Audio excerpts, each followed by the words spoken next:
प्रणाम बा सब कोई के। हम प्रियंका पांडे स्वागत करतनी आप लोग के अपना यूट्यूब चैनल पे। तो फिर हम आप लोग खातिर एक दहेज प्रथा पे गीत लेके आयल बानी। जौन आप लोग के अच्छा लागी तो प्लीज हमारे चैनल के सब्सक्राइब कर देव जा और वीडियो के लाइक और शेयर करब जा। नारी रूप में दुर्गा रे नारी रूप में दुर्गा पूजाली घर परिवार में, पूजाली घर परिवार में।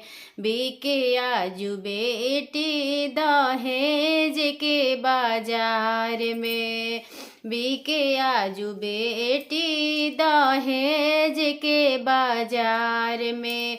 नारी रूप में दुर्गा, नारी रूप में दुर्गा पूजाली घर परिवार में, पूजाल घर परिवार में। बीके आजू बेटी दहेज के बाजार में। जाहि दिन बेटी होली हलो जना मावा, जाहि दिन बेटी होली हलो जना मावा। मम्मी पापा सोचे लगले तोहरो कारा मावा, मम्मी पापा सोचे लगले तोहरो कारा मावा। निर्धन बाप के दुखड़ा, निर्धन बाप के दुखड़ा समझे ना कोई संसार में, समझे ना कोई संसार में।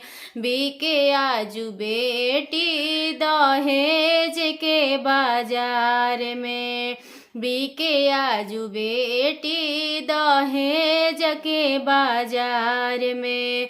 सती सावित्री जहाली हलो जना मावा, सती सावित्री जहाली हली जना मावा।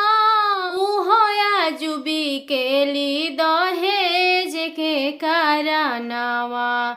सरधा सुमन बितवलो रे सरधा सुमन बितवलो, चल दिहलो सबके बिसार के, चल दिहलो सबके बिसार के।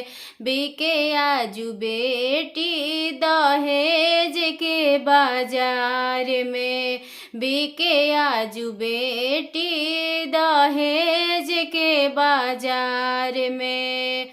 नारी रूप में दुर्गा रे नारी रूप में दुर्गा पूजाली घर परिवार में, पूजाली घर परिवार में।